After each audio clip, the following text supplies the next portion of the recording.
Hello again, everybody. We are back. This is AltJake. You're listening to AltJake Takes On. I'm here with my buddy George, as usual. How you doing today, my friend? Doing great, Jake. Good afternoon.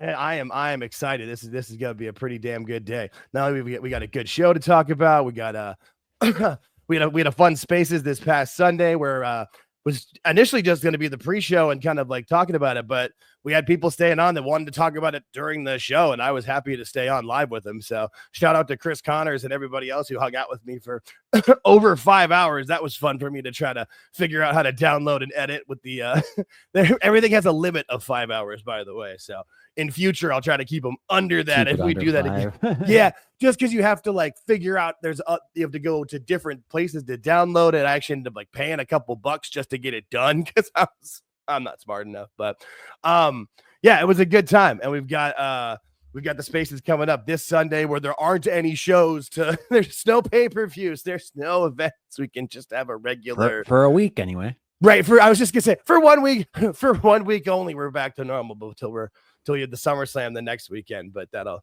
be a lot of fun. After that, we're smooth. Right. I was just gonna say, I'm like, that's shaping up to be a good show, and then I don't think there's anything on a Sunday until Bound for Glory in October, and we cross those bridges when we get there. But anything else you wanted to cover before we get into what we're here for today? Yes. I'd be remiss if I didn't mention the fact that part of my rock and roll upbringing passed away today. Yes. Ozzy Osbourne passed today, and I couldn't help but mention it because I seen the man like 3 or 4 times in concert. Good stuff. Yeah. No, I went to a couple different Ozfests actually. My wife, her parents were great friends with one of the biggest like local promoters here in the Phoenix area, so they got to be backstage at different shows. So she got to meet him, I think at least once. I know at least once. I think more than once. But yeah, no, it's one of those sad things where I was on Twitter for something else and I saw trending "R.I.P. Legend," and it's like, oh shit, who is it? And then you see it, it's Ozzy. Like, no, that's damn. And you know, not so much surprising, but it sucks. But what a way to go out, though. I was that last concert, man. That was so good. Just gonna say that. I'm like, if you're gonna go out. Yeah, I would almost guarantee, and obviously I'm speculating, but I would guarantee that concert killed him. I mean, you put it or he just. Sometimes people know, like once they're done with what they need to do, they just finish. That's what I mean. That concert was it. He was done. Which is fine because that's a way to go out, dude. Oh yeah, no, that's like hitting a home run in your last at bat. Like they're like, was it when Derek Jeter hit his 3,000th hit as a home run, or like Ted Williams' last at bat was a home run? Like that's like I'm going out, just give him the salute and peace out, kids. Yeah. Now, not surprising, but definitely a sad day for sure. Shout out to Ozzy Osbourne and Black Sabbath, and him and his guitar player will have a nice session upstairs now. There's at least some Randy Rhodes. I knew it was Rhodes. I knew it was Rhodes, and I knew it was an R. This is how my brain will do this. I'm bad with names. Like when I meet people, I'll tell you, like, I will remember who you are, like your face, and I'll remember the stories about who you are and the things you tell me. I'm not gonna remember your name, and it's usually like close to it. I was thinking it was Ricky. No, and I knew that wasn't right. I'm like, oh, right. That's how my brain works. I'm always like, is it Stephanie? Oh no, it's Tiffany. Damn, I was close. Is it Grant? No, it's Graham. Damn, I was that said. Yeah, you're in the right ballpark, though. Right, that's usually how it is. But I'll remember the stories and what you told me about you, which I feel like is much more important. Like I'll know who you are, what you like. If you told me a story about what school you went to or sports you love, like I'll remember who you are, what about you. Just shit with names, but but what we're here for today should be fun to talk about. This is our first real TNA review. We both watched Slammiversary. I mean, obviously, like I said, I watched it live with it's funny with Twitter with Spaces. It only showed me like 10, 11 people in the panel that we were talking with, and you go and see you go and look at the analytics, and there was over 50 people watching at different points. So I was there the whole time. Yeah, I did see that. I appreciated that. At least I had somebody, because there was a point at the beginning where it was a little bit low, and I was like, all right, we'll dip out, no big deal. I'll just watch it. And then people filed in, and it was fun. I think it's I swear the pay-per-views, especially, and the crowd in the spaces was a little bit older. There's just a group of us that remembers when you had to buy these things, or maybe you knew somebody who had a specific way of getting them on their own, but you had to watch it together, is my point. You either all chipped in $5 to $10 and watched it together at your buddy's house, or went to the buddy's house who had the little, box thing that may or may not have existed and fallen off a truck or whatever. But it's just fun. I feel like the pay-per-views are really the best way to watch it. And this one, from what I saw, at least a lot of activity I saw at X, is that a lot of people saying this is the first pay-per-view of TNA's I'm watching this year in the last 5 years. There was a couple different people, like I saw Awful Wrestling post. This is the first one.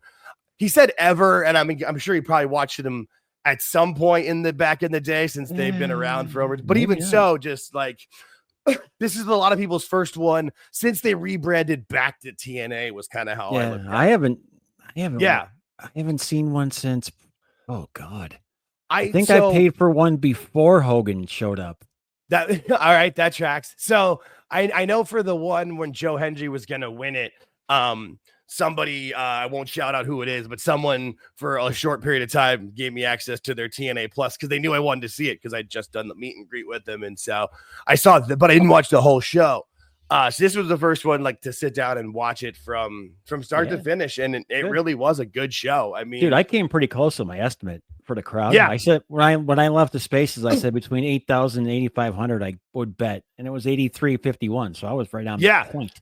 Yeah, no, they were, and they had an amazing walk up, and they're set, which I set, did say, which I yes, did. No, and because you nailed it, because before you left, it was still under 8, I'm pretty sure, for what we'd seen, but that was what was sold online and what was out there, and they had but also too, I said it on the spaces, and we've said it building into it, that they announced the AJ Styles thing at the right time for walk-ups. Like, if you were debating it, if you were in the area, like, maybe you see that, okay, that's cool. I gotta go see AJ Styles back in TNA for the first time since whenever he left for Japan. I mean, and these were all TNA fans too. Yes, like they weren't. You could tell because, well, they sing AJ's song from fucking 12 years ago. Right, word exactly. For word. That's it. I'm like, who the hell knows that? Yeah, and like so loud that you couldn't hear it on the TV. Like, you couldn't even hear it through the TV. You could just hear the that was, we'll get to it, but that was really cool. And it's, we talked about it before. We weren't sure if that arena was the right call. It was. I mean, they didn't do the upper, but I mean, I don't think they could have gotten, like we were talking about, if you're going to get 4,000 to 6,000, there's theaters at that size, but that's like the max capacity at those theaters. They were like, I don't think there's going to be a lot of areas that are going to have like 8 to 10,000. So, you're going to have to go to bigger arenas. That's what they're, for Bound for Glory, they're doing the one in Lowell, Massachusetts. That's I think its max capacity is 10,000, but still, it'll be fun. The pre-show was, I mean, I had the pre-show on. I didn't really watch like all of the pre-show. I mean, Ash by Elegance and Heather by Elegance. I did see the Iconics coming out. That was cool. I was surprised they were on the pre-show, to be honest with you. Yeah, I've been watching TNA for the last pretty religiously for the last like 2 months, but off and on pretty much all year. And it's just they haven't been as depth or much into the storylines. I mean, the Iconics just came back. I mean, at the show in June. So, before we get cranking, I don't watch TNA, and I very rarely watch. Well, it's hard to in this country. Just so we're So when I watching NXT more though, why. that's what I'm here for. And I might not know every little thing about TNA, but I've been trying to pay it. It's hard to watch in this country though. Like, there's with the channels and stuff. Like, they need it. They need a TV deal, as we've been saying. It'll happen. Yeah, I think it'll happen I think it'll be announced probably for. I still think it'll either be for this fall or for early spring. But the Elegance brand beat the Iconics, which is also probably why it was on the pre-show. I feel like if the Iconics are going to win, do it on the actual show. But also, too, it's a good way. I mean, there was over 25,000 people watching the pre-show, at least through YouTube, from what I saw. It kept going up every single time. Yeah, you didn't see that. By the time the pre-show was, where was it? the second last match of the pre-show. No. With 15 minutes left in the pre-show, there was 44,000 watching. Wow. Well, no, that makes sense because there was only announced, like if you look from the picture here, the 2 matches on the bottom are the pre-show. Those the second one, the only 2 announced was the women's tag and then the 6-man with Steve Macklin, Jake something, and Mance Warner, but versus Josh Bishop, but Enzo Amore, real one, and then for the big one was Zilla Fatu. No, you're good. Sorry. I think a lot of those people thought that the show was going to be for free. That's my guess, and I bet you any money those 44,000 people are like, "Hey, we're going to get the show now. It doesn't cost anything. It's on YouTube." I mean, I definitely there was a percentage of it for sure, but I know I wouldn't doubt it. I just know that there was also a chunk of people, whether they thought it was free or not. There was a lot of people that wanted to see Zilla Fatu because we've all heard about him, and that was like even when we got into the spaces. Like Chris Connor joined in and he was like the first thing he says, I wanted that 6-man match to be longer, and that's what we had just been, because all of us were like, how often can you watch reality of wrestling or you see highlights through people's phones or whatever, but it was cool to see him, but the match was short. I mean, it was a 3-minute match. That's pre-show matches. They introduced them, they came out, they were quick. Like, holy crap, that was fast. They were fast. They were quick, but once it got, one last thing. No, there it is. What's up? Because if you look at it, we said 44,000 people, right? Yeah. We're in the YouTube chat. And you look at when I bought it, it was at 805, 806. So 44, you know what I mean? There's my reasoning behind what I said. No, that makes sense. I mean, I'm curious to see how many people did buy it just overall, be it through YouTube, what Triller, however many options there are. I'm curious to what the total number was, just from be fun. But also too, I know a lot of people get themselves on the pirate ship, and that's fine. We understand, we get it, especially these days. The first match was Mustafa Ali versus Cedric Alexander, and I was calling this the 205 live match. I mean, it was cool. Before we get there, do you like Enzo? Not my thing. I don't like. I never liked him at all. There's points where like I can see where he's got some talent. The problem is, well, just on the microphone. I've never saw him in the ring much. I hear he's done better. Again, we didn't get to see much in this match. I just mean like on the mic, he's able to draw heat. He's got a good ability there. The problem is he just has no freaking filter and no off button. Yeah, there's points where you've got to be able to stop, and that's dangerous. It really is. I know a lot of people love the guy. I mean, if you were into it at that time, because I remember when they would come out and he was without a microphone and he would be just going through the hand motions and the crowd would do the chant. So over is over. It never really clicked for me. Yeah, because I was looking at WWE should take him back. I'm like, oh God, no. Yeah, I don't think so. I don't see there's no place for him, and I don't think that. Yeah, he says one thing wrong. He's right. Yeah, especially with the sponsorships and things they have nowadays. And again, there's just not a need. Like maybe if they were struggling and they needed some sort of pop or something with it, but they just sold out. What was the Raw last night? It was like over 14,000 in Houston last night. Yeah, sold out.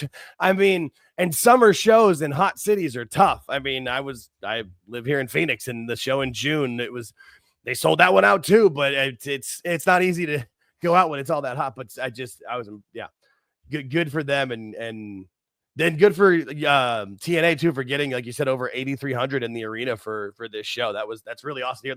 Last I had heard is they cracked 8,000, but I didn't know what the number was. That is awesome to hear.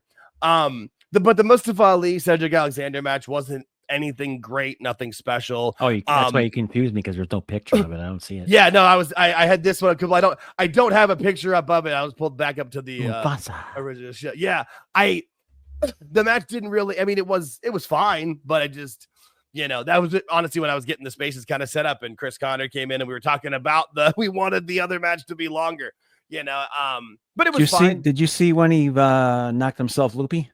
Yes, I was gonna say, but then it had the part, and I really guess I can start loading us up for having videos ready to go. I feel like if I show certain lengths of stuff that's on Twitter, I won't get in trouble, right? We'll have to look into that. What like gets 5, clipped. 6 seconds, 7 seconds. You're all right.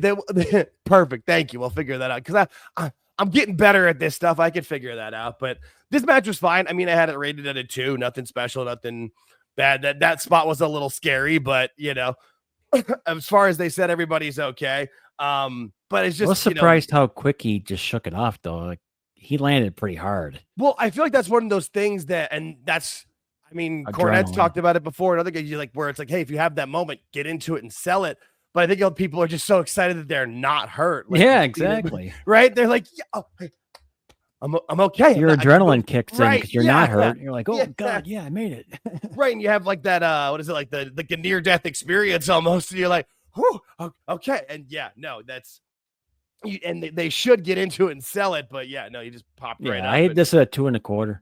Okay, I think I had it at that, but I because of the spot as I call it, I put it down. But I like I said, I didn't pay as close attention to this match as I probably should have, but we were getting people in, and I was having fun, kind of directing traffic and holding court. It was a good time. Yeah, it was a good match. I actually enjoyed it. Yeah, no, I did too. I really it was a good way to kick off the show too. That's what I meant to say. It was a good, fast-paced singles match with people, whether it's because of WWE television or whatever, but they both are names. They're both decent stars. And if you had people, if you'd convinced people watching the pre-show to buy the show, it was a good way to kick it off. And then the first NXT appearance came up in the second match with the System and Matt Cardona versus Dark State.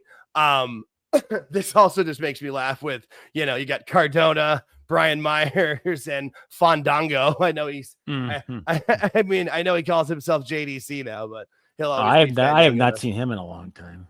Because I don't watch it. So again, right. No, for sure. He made one appearance randomly on NXT at the beginning of the partnership and had I think it was a couple of matches that he had in the program when he came over, but the System has been basically they're one of if not the biggest heel group on TNA for the last at least since I've been watching.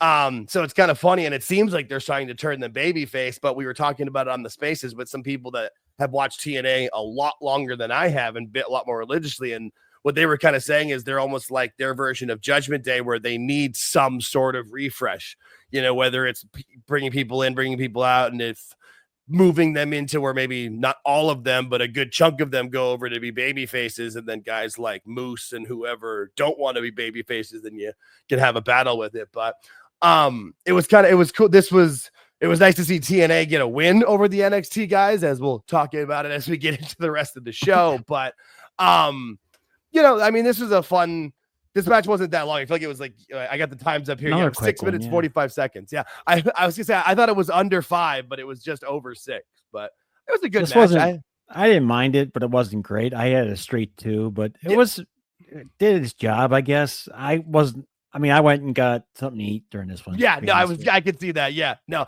it's funny. I'm reversed on it from the last one. I had this one at 2 1/4, but nothing special with it, nothing bad. But it's also kind of cool it's fun that they can involve guys like Matt Cardona from the Indies with it, but he still has the ties in. And I can honestly see why WWE does not take Matt Cardona. We talked about that too. I'm glad you brought that up because that was something. I was so happy to have Chris Connor on the show with this because he hosts his own show. He's an interviewer. He wants to ask questions, and he said it before we could even think about how would they bring him back? What's the place for him? And the problem is he, and because of on the Indies and winning major titles, like he won the NWA world title, he's won other quote unquote world titles on the Indies. He looks at himself, and as he should, with where he's been into the main event scene, but you can't put him in the main event scene in WWE. And honestly, would he even fit in the Intercontinental scene or the US title scene? He's fine, but I just think he needs to stay what he's doing. He's making tons of money and getting what he's getting out of it now. I mean, I know he's got to grind his ass off, but he also can do his podcast without any issue and make the toys that they can do, where they can get the deals. Basically, if a guy doesn't have a WWE Legends deal, they've got to deal with the Major Brothers toys. So it makes sense. I just don't think there's Nah, that's why I brought it up. That's why I brought it up, because it's a good point. Yeah, no, it's a good point, but I'm with you. And the thing is, like, I could see a one-off at a Royal Rumble. Like I could see that, but I don't see any reason for a contract. Plus he's out there on Twitter going, WWE, I'm right here. You can call me anytime. I don't like that. Did you see the Kevin Owens Cody Rhodes podcast thing where basically Kevin Owens gets drunk and buries people? Yeah, but he doesn't bury people, but he cracks jokes. But that's what he was saying about Cardona. Like, that's every time you see him on an interview, whether it's with Helwani or Chris Van Vliet, and WWE watches those shows, like, he's basically begging to come back. And for me, him coming back to the WWE would almost be like an AEW situation, in the sense of his biggest moment would be that comeback. Like, his best moment is going to be right when he shows up and you get that big pop. And they can remember him. Well, so here's how. So I'm glad you said that. Thank you. Because the way you book him back, the only way to do it in my eyes. Ryder. Well, yes and no. You start it with Zack Ryder, where the music starts with the radio, and then as I would go just to that. How'd that go again? How'd that go? Into the new one. How'd that go again? It doesn't. It went once, and that was it. I backed up and no. Oh, you almost got me though, you son of a bitch. I know, I tried. It was close. I was like, hey, wait a minute. But that's the only way to do it, is have the music start, and then, like, right when it would kick in to the old song, you kick into and then he comes out, and like Zack Ryder dead, Matt Cardona. That's the only way. But again, what do you do after that? There's no follow-up because there's nothing he can do. Like, I mean, so he's like, what, king mid-card, but not really? I don't know. I mean, if you want to have him team up with his wife at some point, okay, but just, yeah. But yeah, no. So the next match of the night, though, which probably is going to be my match of the night, honestly. Indy Hartwell versus Tessa Blanchard. This match was surprisingly great. Not surprisingly great, because they're both talented, and honestly, like, we all know that, Tessa's very talented in the ring. She's got her problems or elsewhere, is why she's not in WWE yet. But this match, I mean, this was a great showcase for Indy. Like, Indy kept up with Tessa the whole time. It was hard hitting. As we talked about the different points, there's no daylight in Tessa's moves. Like, Tessa lays it in. But she's old school. She's a talented wrestler. She's a great wrestler. But I mean, in my opinion, Indy kept up with her the entire time. I thought it was going to be one of those, Tessa's going to go over, but Indy's going to get over. But turned out that Indy won the damn match. I popped. I legitimately celebrated. Yeah, I first saw Indy in NXT, obviously, like everyone else did. I was like, man, this girl's bad. Yeah, she's awkward. She wasn't ready, and I'm like, that's why I expected it. Kind of, again, I'm not following these, so again, right? No, when I saw this, I was like, wow, man, she's really improved a whole lot. And like when it started, I was like, maybe I'll go to the bathroom or something. And then it started kicking. I'm like, wow, okay, we're gonna sit down and watch this match, because I really enjoyed this. That's awesome. It wasn't my favorite of the night, but it was really good. I get you. No, but just I'm glad. Hey, I'm glad you had that, because I knew going in that I wanted to see it, because I've seen it for Indy. She hasn't been in TNA very long, but it seemed like, from what I've seen of it, she seems more comfortable in the sense where she's just kind of being like herself, dialed up as a character, as opposed to like the goofy, dumb character with Johnny Gargano's wife. I mean, it's a noticeable improvement. Candice LeRae. In the ring, but it's also the attitude. I think it goes together. I think they're a package deal where, and like now she's just like a cool, like, kind of badass baby face, and it's working for her. And obviously they see something in her. Like I said, I thought for sure that the best case scenario of this match for Indy was put on a great show, lose to Tessa. This is to make sure Tessa has no problems doing a job. That's all. This is also, that's a good point. Tessa, no griping, no stinking around. Side note too, shout out to Tessa coming out with Alicia Fox as her as her partner, but manager for the match. I thought that was funny. Was she out the whole time? No, she got kicked out. She got kicked out at some point during the match where the referee did like the roll the fingers, kind of do the Dusty Rhodes hand thing and send him out. Yeah, she got kicked out. But no, that's right. Yeah, okay. Yeah, Victoria Crawford is what she goes by, which is her real name. We looked that up because when she came out during Space, it took me a second. That is Alicia Fox. Because I said, like, I watch, I try to watch every week, but you miss certain segments. You go to the bathroom because the way I have to watch it through the TV channel that I have, I can't pause it. I can't, you just got to watch. But I really like this match just because, again, my whole reason I love NXT is watching people improve. And even though she's left NXT, you've seen that she's taken all the tools they've given her. I also think the story of how she's just like, I just asked for my name. If they said no, like, okay, but they said yes. Like, she's had the balls to do that. So, she's somebody that I feel like it's just hard not to root for. Like, if she makes it, she's easy to root for. So, no, I gave this match a 3 simply just because I didn't think she was going to win. I had 2.5. Yeah, that's fine. I really, honestly, it's a 2.75, but really just because I like Indy and I think she's cool and I like her story and it made me happy. It really did. Yeah. I thought there was no shit. Like when it counted 3, I like legitimately was like, oh no shit.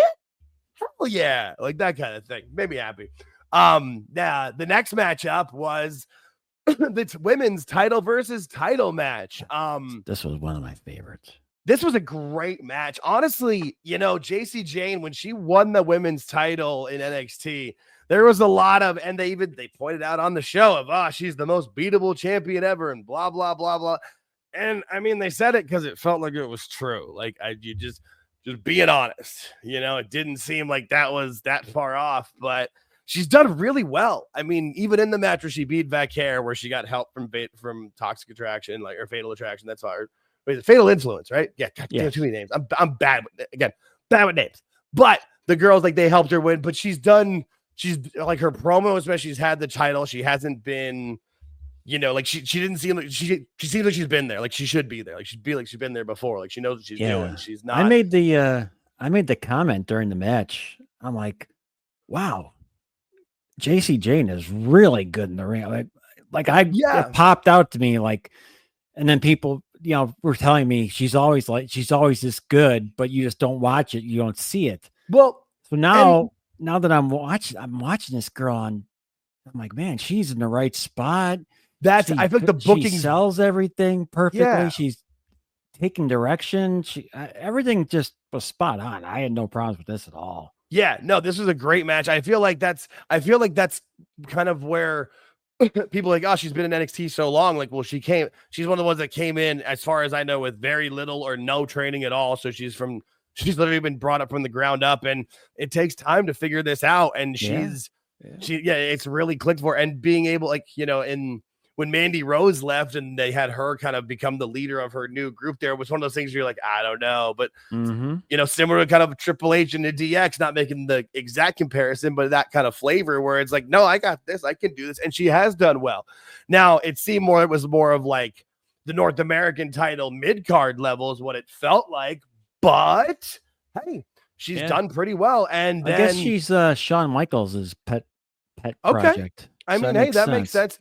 That also makes sense a lot too, because she did the angle with Gigi Dolan where it was basically the Rockers breakup kind of thing, and Shawn does that a lot where he kind of rehashes his old storylines, and so that would make a lot of sense. But that's where you've kind of alluded to. But going into JC Jane got the win, and I was surprised. I thought almost for sure that this is going to be the one. Where Masha was going to win. I even thought that like there was a chance that Trick might hold on to the belt, but I thought Masha would for sure. But, she didn't. And I was kind of surprised by it, but also that's cool because I feel like there's been a lot more of the TNA folks being on NXT more recently. And I think that's just what that's going to lead into Bound for Glory. But this was a great match. I definitely enjoyed it. I'm glad to hear you enjoyed it that much, honestly, because I mean, I knew you would because I knew she'd be good, but I was just, glad to hear that. Yeah, it was surprising. I had a 3 on this one. Nice. I have a 2.75. I really, really enjoyed that. I thought it was good. And I think the storylines are cool. Like I do. I think, yeah. I think they're building up well. I think it's going to be a lot of fun.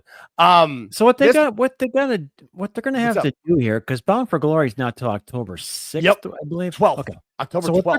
what they're gonna have to do is be on NXT pretty constantly to keep these stories cooking. That's a long way away. I would think so. And I think there's going to be a lot of back and forth. I think there's going to be a lot of. Well, they got to do it. I'm sorry. They have to do it on NXT primarily because people don't get a chance to watch TNA. That's the problem. No, you see what I'm saying? Yeah, no, I do. Well, and that's what, I think what you want to do is do some of it still on TNA and then show those clips and maybe even like not the full 10-minute clip, but like a 3 to 4 minute clip of it on NXT. Because this is really all to help build showing them on NXT and like getting good quarter-hour numbers with them performing on NXT. Those things will help. No, you're right. Yeah. And you bring a very valid point where you've got to have these folks not only just like sprinkled in, but like factored in. Almost. I'm actually gonna watch NXT tonight. So nice. No, yeah. Oh, yeah. No, you said that to me off air, and I'm glad you said it on air because that's cool to hear. Because I mean, that's the idea. That's the whole point of a partnership is to try to do this the right way, and that's what they've done. Cool. Yeah. No. So the next match on the card though was Moose versus Leon Slater for the X Division title, and Leon Slater he's the guy that everybody just. He's shocking that he didn't sign one of those AEW deals because he's definitely one of those people that's got the talent. He's a high flyer. He fits their mold, and I'm sure they made offers to him, but he was smart enough to sign with TNA so that he knew he'd be featured more. I don't know this to be a fact, but I just assume, that's maybe he's got good people in his ears. Maybe he's a smart, but TNA has been behind this guy. Yeah, this was my first time seeing him. So yeah, I feel like it's a lot of people's first time seeing him, and that's why the show was put on the way it was. I mean, Moose beat the snot out of this kid for a long time. It felt. How old is he? How old is Slater? I want to say I think we looked it up. Right? I think he's 20. Hang on, he turns 21 September 27th.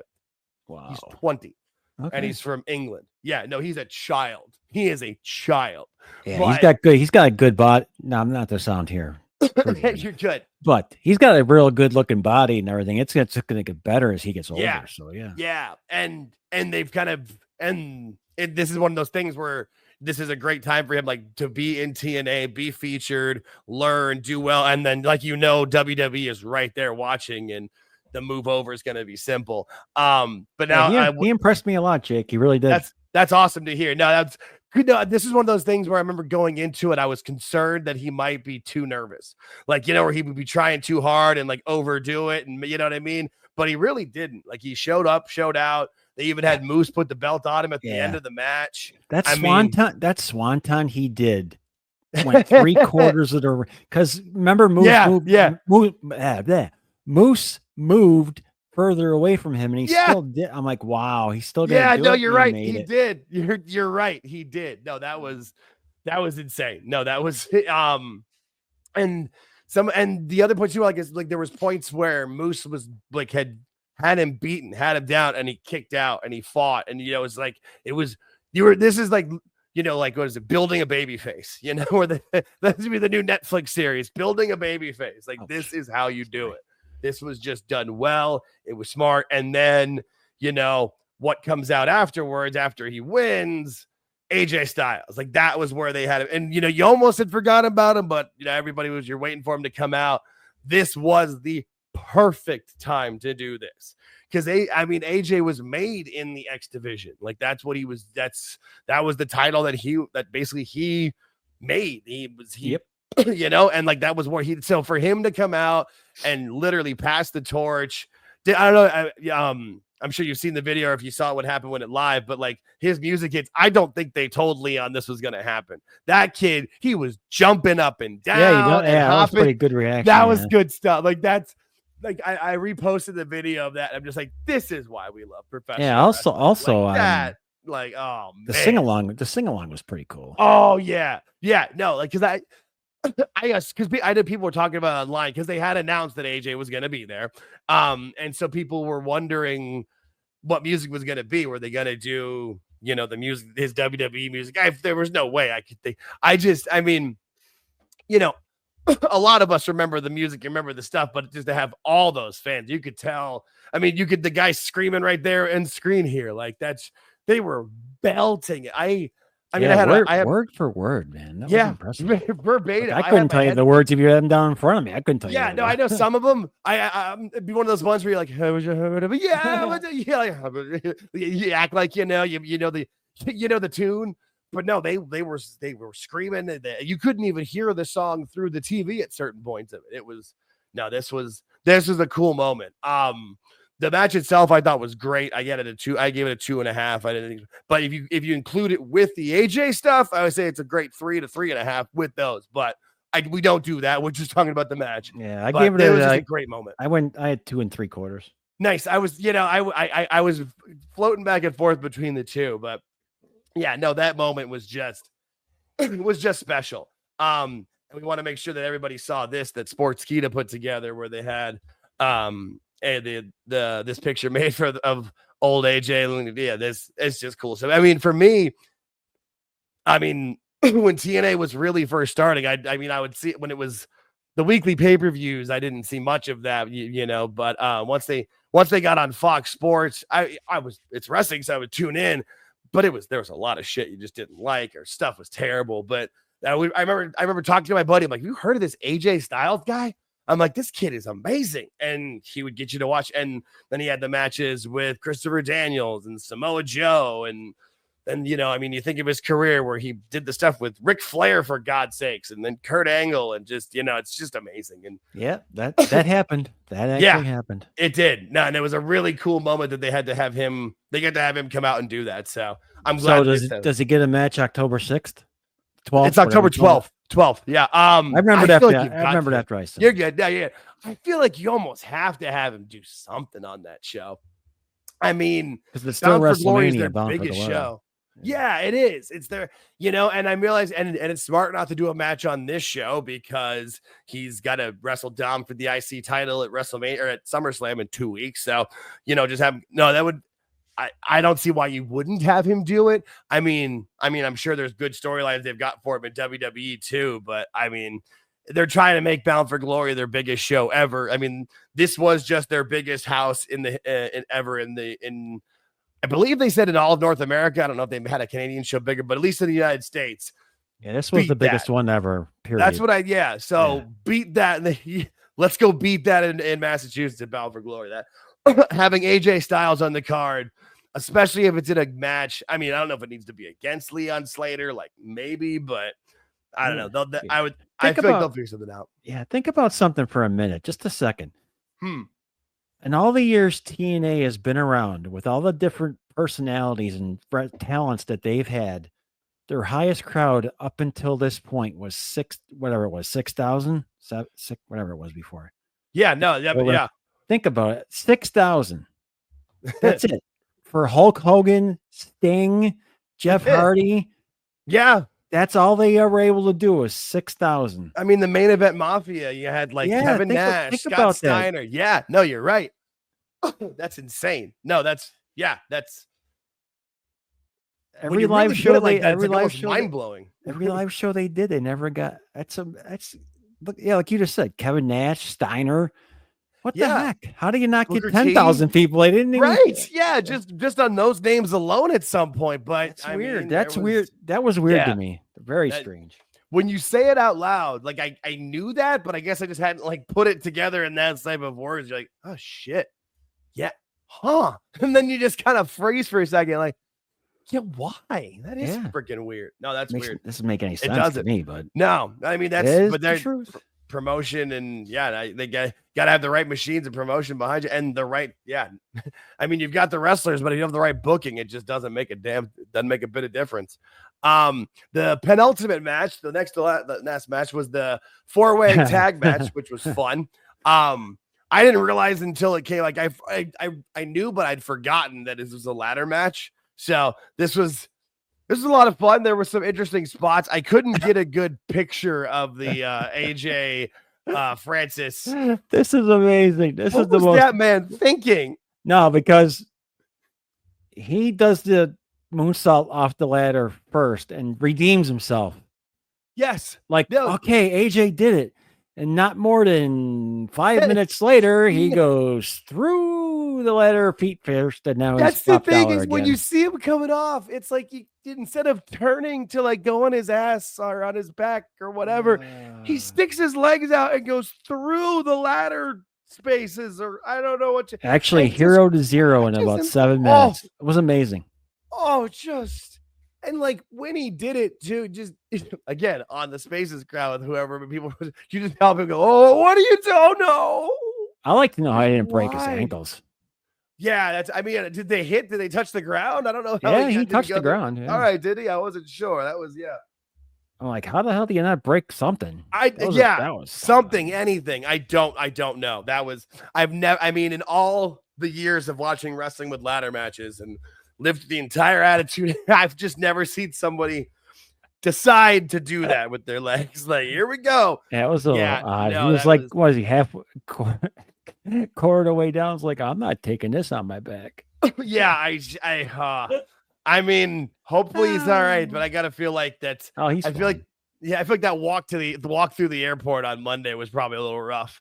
Yeah, it's just gotta get through security. Just no, but this is a fun match. I mean, I just laughed with the not at Nick, Dolph Ziggler's son, but I just feel bad that he's got to like carry his doofus brother. He's blackballed. Remember, he can't get a job. Yeah, right. Yeah, he can't get a job because he's a big. But he's here every week. But every single week is on TNA and like featured. I don't. But he also said he was like a major actor and he was barely above an extra. Like I lived in Hollywood long enough to understand the difference. And I had friends who mostly did extra work for the money. And like there was random times where you could get cast to have a small, like a 3-line speaking role. And literally it's like you are one notch above the extras, but not really. Like nobody cares. That's what he did. Yeah. I was in nervous. Bad shit. I was nervous during this match because I'm not. Yeah, I get you. I don't want to see Jeff and Matt doing that shit anymore. We talked about that repeatedly. No, you are absolutely right. We talked about it repeatedly on the spaces of I don't want to see it either. I really don't. Like I get scared. I feel like, I feel like out of the ring now because he's sober. I feel like out of the ring, he knows better, but like, he puts the face paint on and he hears the music gets out there and he's just like, it's 1998 again. Let's go. And you're just like, nah. Yeah, he did a couple things. I got a little scared. Yeah, I was like, oh boy. Oh no, there was multiple moments that I was. Fortunately, he's at least, like you said, he's at least coherent, knows what's going on. Yes, so that helps a lot. That does. That does. And not everybody came out okay. They had the funny spot where they had I know they're called something like I think it's just the rope ladder, isn't it? Like the helicopter ladder that came out and that was strange. That was odd placement, odd way to bring it in. Like, why do you get there early and put it up? Yeah, right. I don't know. Yeah, I'm not sure. Yeah, I had questions, Jake. I had questions. As well, you should. I was very much like So first I saw it and I immediately just went, get to the chopper. That's all I could think of. That's all I had. It would have been better if it would have went around the arena and they were hanging on to it like they do in the movies. Yes. Yeah. No, I just didn't quite. I mean, it was fun. It was fine. And I guess it was something different. Different way to go about it.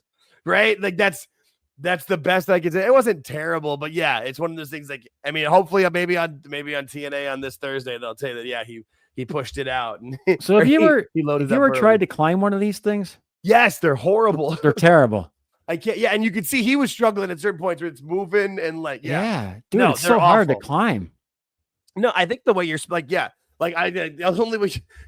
I would just hang on to one and hope somebody pulls me up. You're just spinning around and trying. It's like those Jacob's ladder things too, where it's one of those, but like across, and you're supposed to like climb across it like it's a stairs or whatever. Like no, I know these are hard. I had to do it once. Yeah, I've done. I think like once. Yeah, I'm like, how am I supposed to do this? Yeah, no, yeah. I was so tired when I got to the top because it expend all sorts of energy. Yeah, and because the way it's holding it, because it's not just the up, it's the spinning, and but this is a fun match. I enjoyed it. I have it as a 2.5. Nothing bad, nothing special. I went 2 solid. I have on my notes. I just have AJ. Ow. That's all I wrote. It's just AJ. I underlined it 3 times to 8. Yeah, ow. And then after the match, the amazing part about that was, like I said, 0 to hero in about 7 minutes. It was just unbelievable because he redeemed himself with that move, dude. He really did. With the moonsault, the backwards moonsault off the top of the ladder. That was really good. Yeah, and he slimmed down. He looks better. And his promos are good. Yeah. Better. Because, like, when he does the cringe stuff now, like, it works with the character, so it's not as cringe. It's part of it. But that's still this. Yeah. There's parts of his brain where you're just like, ooh, yeah, but I think he's getting a lot better. And I think his time in TNA has been really good for AJ, honestly. But then the music hits, and it's funny. It wasn't like their exact WWE music, but it's got like the noise at the start, so you knew it was I want to say them, but it was just Bubba. Right. Apparently there was like a family wedding or something he couldn't get out. So I thought Devon couldn't wrestle anymore. I thought he had some sort of surgery, but now people are saying like, well, he had that surgery, but now DDP yoga has got him okay. I'm terrified for this match. I'm not gonna lie. Like, I love seeing Dudleys and the Hardys there. I was a big fan. I have one of the TLC matches written down for us to review at some point in the classic reviews. I love it, but I don't love it in 2025. Yeah, I had this. This segment went really long too. By the way, it went forever. It was like I'm like, what? How long is this gonna go? And I mean, I kept talking and talking. And he I'm was like, dude, get to the point. Yeah. I mean, look, I know Bubba's a legend and the guy has some amazing history and he does have a great mind for the business. Just a little bit too much of a mark for himself. I mean, it's his gimmick. Yeah. At least, but this went on long. Yeah, it went way long. This brought me down. Yeah, it did. I mean, luckily the edges and stuff were good going into the main event. But yeah, I'm with you. It did. I actually was one of the few times where I'm like, I got to get up and refill my drink and like stretch my legs and go to the bed. Yeah, no, this was because I remember what it was said. Like, the moment he comes out, Bound for Glory is, you're like, all right, Dudley's versus Hardy's at Bound for Glory. Done. Like, it, and it doesn't need to go on for 15 minutes. Because I remember saying to myself, this thing's going to go 3 hours. And then this speech happened. Yeah. And I'm like, oh shit, this is gonna go 3 hours and 30 minutes now. And now, oh god. This is why the recording was over 5 hours, Bubba. I could have had you owe me $2, Bubba. I'm just kidding. That's great. Yeah, no, because I was with you. I even told my wife when I had enough people on, I'm like, all right, fuck it. We're just gonna do the watch along party too, because why not? I thought for sure it was gonna end at the top of the hour that it didn't end at. I thought, but yeah, this did not help that at all. Yeah. But it is what it is. It's fine. Speaking of the main event was Trick Williams, from NXT, but is the TNA champion, versus Joe Hendry, 252 pounds of pure motivation, and Mike Santana. I think he honestly, like, even though Joe Hendry's super over worldwide, with this crowd, Mike Santana was the most over. Which was awesome. People saying that New Jersey isn't his hometown crowd. It's close enough to New York where there were a lot of hometown people there for him. Sure. And he was definitely the crowd favorite. And this is the closest they're going to get to a hometown crowd for Mr. Santana, because next time they're in Lowell, Massachusetts. Right. So, I mean, and this was Long Island. This was Long Island and New York. Yeah. They're 4 hours drive time, but god dang, this is his home crowd. That's all I'm going to say.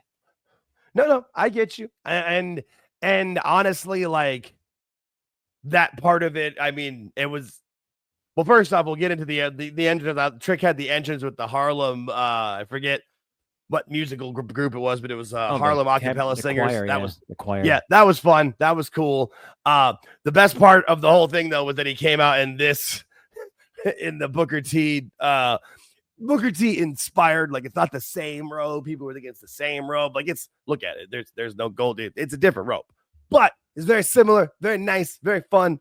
I was glad he did this. Like, I love heel Trick. I just like Trick Williams. Like, I like him as a babyface. I like him as a heel.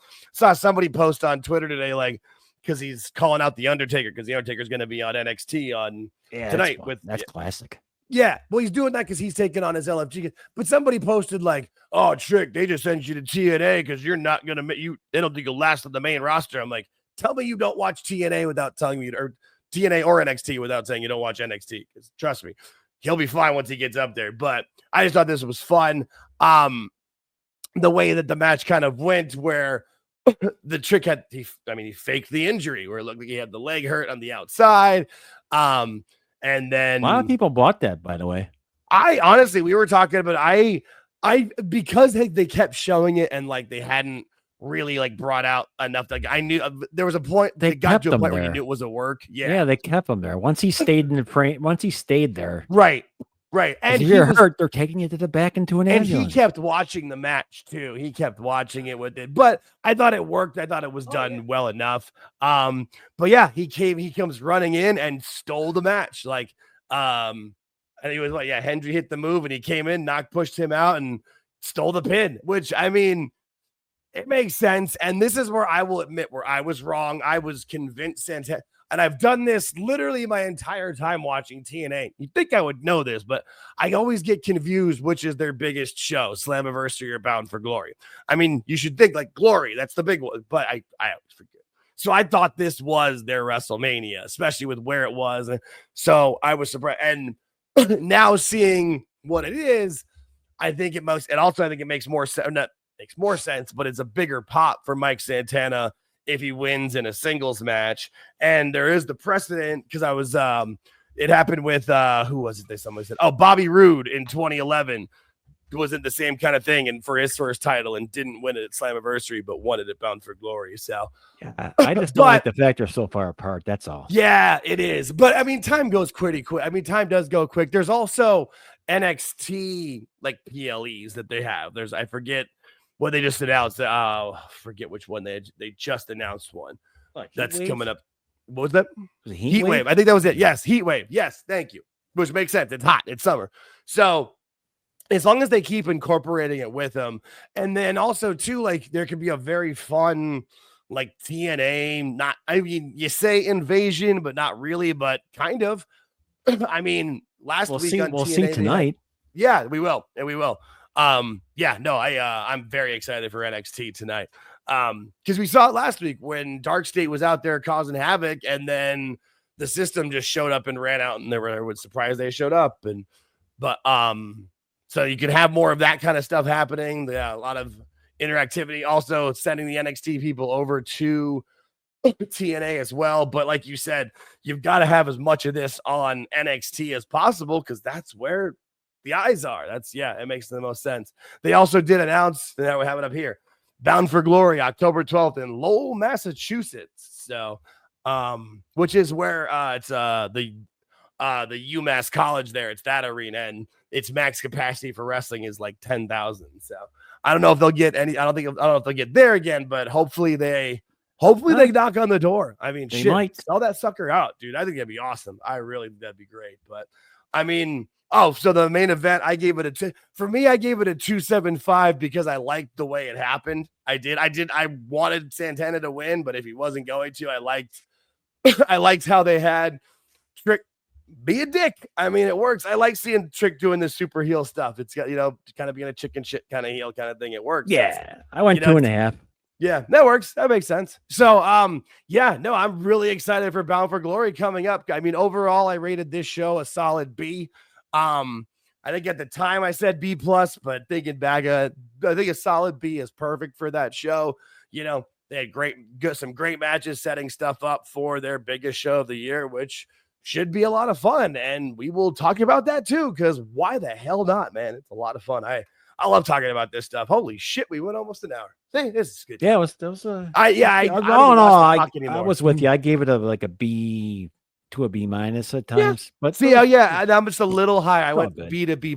Yeah. But we're in similar boats, but it was fun. I enjoyed it. But I think that was That'll be our TNA Slammiversary 2025 review.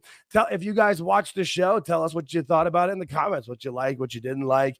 If you didn't watch the show and you just saw the highlights, that's cool too.